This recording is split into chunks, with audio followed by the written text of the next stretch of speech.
പിതാവിൻ്റെയും പുത്രൻ്റെയും പരിശുദ്ധാത്മാവിൻ്റെയും നാമത്തിൽ ആമേൻ. ദൈവകാരുണ്യ ഈശോയിൽ ഏറ്റവും സ്നേഹമുള്ളവരെ, അനുദിന പ്രാർത്ഥനാ ജീവിതത്തിൽ പ്രാർത്ഥനയിൽ നിന്നും ഫലം കൊയ്യണമെങ്കിൽ, ജീവിതത്തിൽ ദൈവത്തെ സ്വന്തമാക്കണമെങ്കിൽ നമ്മളൊക്കെ നിയോഗം വെച്ച് പ്രാർത്ഥിക്കുവാൻ മറക്കാതിരിക്കണം. പലപ്പോഴും പലരും ഓരോ ബലിയർപ്പണവും കുടുംബത്തിലെ കുടുംബ പ്രാർത്ഥനയും ഒക്കെ ചൊല്ലിത്തീർക്കാറുണ്ട്. അങ്ങനെ പോയാൽ അനുഗ്രഹമാവില്ല. കാരണം ഓരോ ബലിയർപ്പണവും ഓരോ കുടുംബത്തിലെ ജപമാലയും നിയോഗം വെച്ച് പ്രാർത്ഥിച്ച് മുമ്പോട്ട് പോകാൻ നമുക്ക് ഇടയാകണം. കാരണം ഈശോ പോലും ജീവിതത്തിൽ നിയോഗം വെച്ചാണ് തന്നെ കുരിശിലെ ബലിയർപ്പിച്ചത്. 31 വർഷം അവൻ ഒരുങ്ങിയത് പിതാവിൻ്റെ ഹിതപ്രകാരമുള്ള നിയോഗത്തിന് വേണ്ടിയിട്ടായിരുന്നു. എന്തായിരുന്നു ആ നിയോഗം? മനുഷ്യരക്ഷ സാധിക്കുക എന്നുള്ളതായിരുന്നു. അങ്ങനെയെങ്കിൽ ഇന്ന് നമ്മൾ ഈ മനുഷ്യരക്ഷ സാധിച്ചെടുക്കുക, ഈശോ നേടിത്തന്ന രക്ഷ സ്വന്തമാക്കുക.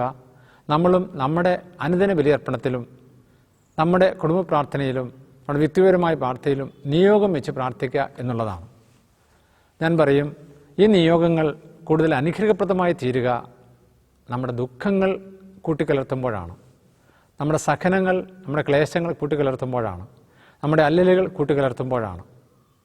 ഒരിക്കൽ തകർന്ന ഒരു കുടുംബം എൻ്റെ അടുത്ത് വന്നപ്പോൾ ഞാൻ ആ വ്യക്തികളോട് സംസാരിച്ചപ്പോൾ എൻ്റെ പോലും കണ്ണു നിറഞ്ഞു. കാരണം അത്രമാത്രം തകർച്ചകളിലൂടെ കടന്നു പോവുകയാണ്. അവരൊത്തിരി സഹിക്കുന്നുണ്ട്, ഒത്തിരി കണ്ണുനീര് അവരുടെ ജീവിതത്തിൽ കടന്നു വരുന്നുണ്ട്. പക്ഷെ അവരുടെ ജീവിതത്തിൽ ഒരിക്കലും വിജയമില്ലായിരുന്നു. ഞാൻ അവരോട് ചോദിച്ചു, നിങ്ങൾ നിയോഗം വെച്ചാണ് ബലിയർപ്പിക്കുക, നിങ്ങൾ നിയോഗം വെച്ചാണ് പ്രാർത്ഥിക്കുക? അവർക്കത് അറിഞ്ഞുകൂടായിരുന്നു. ഞാൻ അവരോട് പറഞ്ഞു, ഇനി മുതൽ അങ്ങനെ ആയിരിക്കരുത്. ഈ ഒരു തകർച്ചയിൽ നിന്നും കരകയറ്റുവാൻ ദൈവമേ നിൻ്റെ കുരിശിൻ്റെ രക്ഷയുടെ ഫലം തരണമേ എന്ന് നിങ്ങൾ കുടുംബത്തിൽ നിയോഗം വയ്ക്കണം, വ്യക്തിപരമായ നിയോഗം വയ്ക്കണം, ബലിയർപ്പണത്തിൽ നിയോഗം വയ്ക്കണം. അങ്ങനെ വെച്ച് പ്രാർത്ഥിച്ച് ജീവിതത്തിൽ വിജയം തമ്പുരാൻ തീർച്ചയായിട്ടും തരും എന്ന് പറഞ്ഞു. കാരണം അത് ജീവിതത്തിൻ്റെ വിജയത്തിന്, അനുദിന ജീവിതത്തിലെ പ്രാർത്ഥനയുടെ വിജയത്തിന് സഹായകമാണ്. നമ്മൾ മറന്നു പോകാതെ അത് ചെയ്താൽ ഞാൻ പറയും നമ്മുടെ ജീവിതം ധന്യമാകും. ഇനിയും ഒന്നും പ്രത്യേകിച്ച് ജീവിതാവശ്യങ്ങളൊന്നുമില്ലാത്ത സമ്പന്നരെ അല്ലെങ്കിൽ സുസ്ഥിതിയുള്ളവരെ, ആരോഗ്യമുള്ളവരെ, അവരൊക്കെ എന്തിനു നിയോഗം വയ്ക്കണം? സ്വകരാജ്യം കരഗതമാകാൻ നിയോഗം വയ്ക്കണം. ശേഷിച്ചൊരു നല്ല ജീവിതകാലം, ഒരു തകർച്ചകളില്ലാത്ത ജീവിതകാലം. ഈ അടുത്ത നാളിൽ ഒരു മകൻ എൻ്റെ അടുത്ത് വന്നു. അത് പ്രാർത്ഥിക്കാൻ പറ്റുന്നില്ല, നന്നായി പ്രാർത്ഥിച്ചിരുന്നതാണ്. ആ മകന് പ്രാർത്ഥിക്കാൻ പറ്റണം എന്നുള്ള പഴയ കാലഘട്ടങ്ങളിൽ ദൈവം കൊടുത്ത പ്രാർത്ഥനാ വരം അത് പുനർജീവിപ്പിച്ച് കൊടുക്കണം എന്നുള്ളതായിരിക്കണം നിയോഗം. അങ്ങനെ എല്ലാ മനുഷ്യരും ചിന്തിച്ചു കഴിഞ്ഞാൽ അവർക്ക് ഒത്തിരി ജീവിതാവശ്യങ്ങൾ ഉണ്ടാകും. ഈ ജീവിതാവശ്യങ്ങൾ കൂട്ടിച്ചേർത്ത് ബലിയർപ്പണം നടത്തുമ്പോഴാണ്, കുടുംബ പ്രാർത്ഥന നടത്തുമ്പോഴാണ് നമുക്ക് അനുഗ്രഹമാവുക. അത് നമുക്കെല്ലാവർക്കും ഇടയാകട്ടെ. ലൂക്കായുടെ സുവിശേഷം 22-ാം അധ്യായം 42-ാം തിരുവചനം പറയുന്നു, പിതാവേ അങ്ങക്ക് ഇഷ്ടമെങ്കിൽ ഈ പാനപാത്രം എന്നിൽ നിന്ന് അകറ്റണമേ, ഇത് എൻ്റെ ഹിതമല്ല അവിടുത്തെ ഹിതം നിറവേറട്ടെ. അപ്പോൾ നമ്മൾ ഈ വെക്കുന്ന സഹനത്തോട് ത്യാഗത്തോടെയുള്ള ആ നിയോഗങ്ങളൊക്കെ കൂട്ടിച്ചേർക്കണം. ദൈവത്തിൻ്റെ ഹിതവും കൂടെ അതിൽ ചേരണം. ദൈവം തിരുമനസ്സാകുന്നെങ്കിൽ എൻ്റെ ഈ സഹനം മാറ്റിത്തരണം, എൻ്റെ ഈ രോഗം മാറ്റിത്തരണം, എൻ്റെ ഈ കഷ്ടപ്പാടുകൾ മാറ്റിത്തരണം, എനിക്ക് ആത്മീയ ഉണർവ് തരണം. അങ്ങനെ ആയാൽ നമ്മൾ ദൈവത്തിന് പ്രിയപ്പെട്ടവരാകും. നമുക്ക് പ്രാർത്ഥിക്കാം.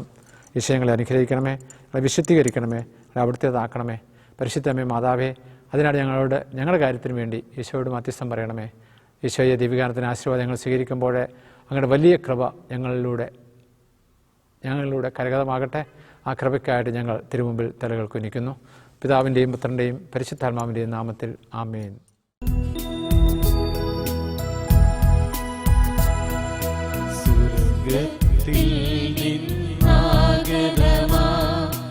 ജീവൻ നൽകുമോരപ്പം നീ മർത്യനുമുക്തി പകർന്നരുളും നിത്യമഹോന്നതമപ്പം നീ, നിത്യമഹോന്നതമപ്പം നീ.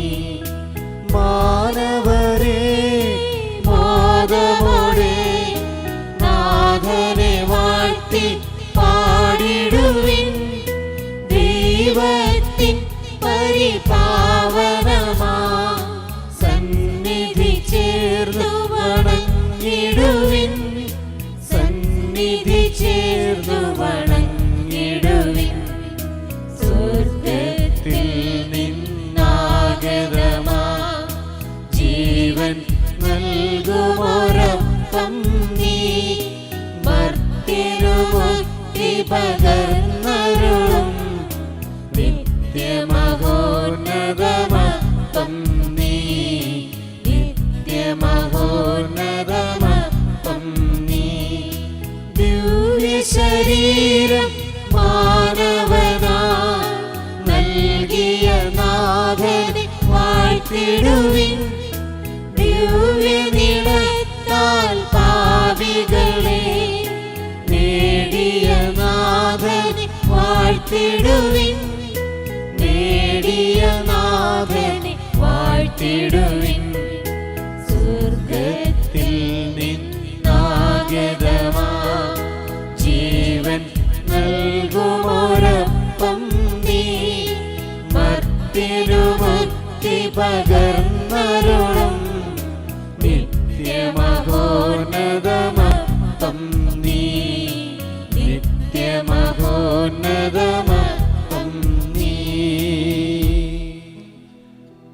പരിശുദ്ധ ശരീരത്താലും വിലയേറിയ രക്തത്താലും പാപത്തിൻ കറകളിൽ നിന്നും മത്തിനു നീ മോചനമേകി. സകലേശാ ദിവ്യകടാക്ഷം തൂകണമേ വത്സലസുതരിൽ. നിർമ്മലരായി ജീവിച്ചിടുവാൻ ചിന്തണമേ ദിവ്യവരങ്ങൾ.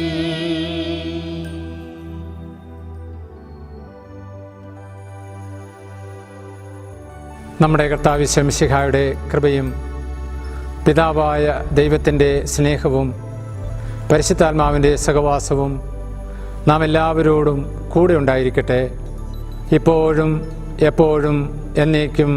ആമേൻ.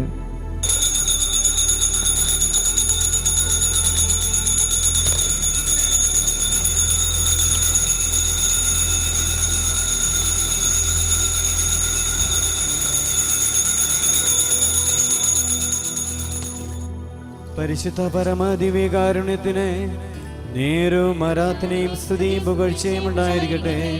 പരിശുദ്ധ പരമദിവ്യകാരുണ്യത്തിന് നേരും ആരാധനയും സ്തുതിയും പുകഴ്ചയും ഉണ്ടായിരിക്കട്ടെ. പരിശുദ്ധ പരമദിവ്യകാരുണ്യത്തിന് നേരും ആരാധനയും സ്തുതിയും പുകഴ്ചയും ഉണ്ടായിരിക്കട്ടെ.